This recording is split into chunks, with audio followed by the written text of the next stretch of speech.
Hello!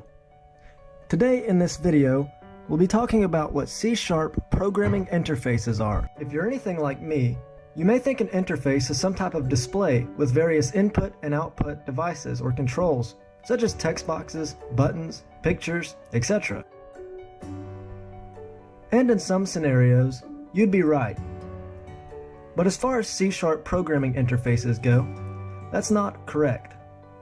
I hope by the end of this video, you'll at least have a very basic understanding and practical understanding of what interfaces are and why you should use them. To start, let's talk about what an interface is. According to Microsoft, interfaces describe a group of related functions that can belong to any class or struct. Now, what the heck does all that mean? Well, in simpler terms, you can simply think of an interface as a... Let me explain. When a class implements an interface, the class simply has to abide by the interface's rules and implement the functions or properties that the interface specifies. To bring this into practical terms, let's look at a real-world example. Just as any person who wants to play the game soccer, for example, has to abide by the rules required to play soccer, an interface can be thought of as a rulebook full of actions or functions and properties that a class must do if it wants to use the interface. Let's take a look at this guy, for example. Let's pretend he's a class of person. This person wants to play the game soccer, but doesn't know how because he hasn't been programmed with the knowledge. We can have an instructor teach him individually how to play the game soccer by word of mouth. But what if later down the road, he comes into contact with another coach or goes to another country where the game may be played a little bit differently? What rules will he know then? What will he be taught by the different instructor? This would be equivalent to the program changing, and how would this affect his ability to play the game soccer? A simple alternative to alleviate this problem, one could use an interface. Let's go back to the person who wants to play the game soccer. Instead of having a coach come out and teach him everything individually, he can read a rulebook or an interface. This rulebook will tell him what he must perform, such as run, kick, and pass. The interface won't tell him specifically how to do this, but it will inform him that he will have to. If this interface is universal, such as the game soccer, anyone who wants to play the game soccer can also use this rulebook or interface, creating a consistency across all players or programs that want to play soccer. This can eliminate the problem of underlying changes to a program affecting its ability to run.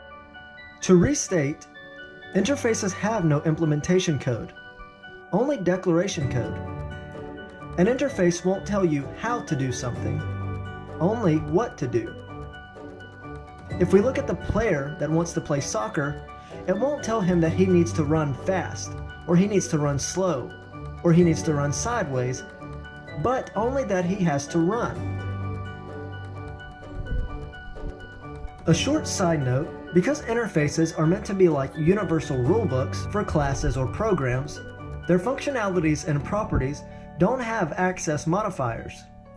This is because those classes and properties that wish to use the interface will be able to have access to them. Now that you have a very basic understanding of what an interface is, why the heck would you use one? Here's a couple reasons. First, they make code more flexible and resilient to change. Think back to the person who wanted to play soccer. This person was a class.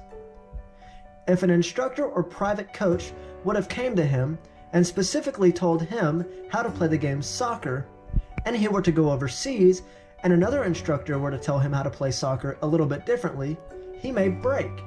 However, if an interface is used to tell him the basic functionalities that he must perform in order to play soccer, it wouldn't matter whether or not he went overseas or stayed at home and was told by different instructors because he would know the basic fundamentals of playing soccer, and these small changes wouldn't affect his ability to successfully play the game.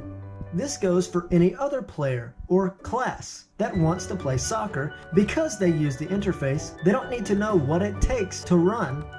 They only need to know that they need to run. A second reason it is a good idea to use interfaces is that they allow a greater or higher level of abstraction by better hiding the details of implementation. Again, take the player that wanted to play soccer. When he uses the interface or rulebook, he doesn't need to know what it takes to run, only that he has to run. He already knows how to run because his parents already defined what run meant. All he knows is that he has to run. This holds true in a programming sense. One class may use the run method and define what run means. Another class can then use the interface, and the implied definition of a function may be used in that class. Therefore, that class doesn't have to rewrite the meaning of the function. They only have to call the function. This is what I mean by creating a higher level of abstraction, by hiding the details of implementation. I said 2 reasons, but there's also a practical third reason to use interfaces. Unlike other languages, C# doesn't allow multiple inheritance. In other words, a class can only inherit one superclass.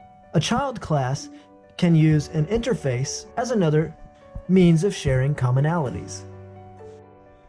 While there are pros and cons to everything, there are also reasons why you should and shouldn't use interfaces. I hope this practical, relatable, and real-world example has helped your understanding and theory of what an interface is and why you would use them. Thanks for watching the video. Happy coding, and I'll see you next time.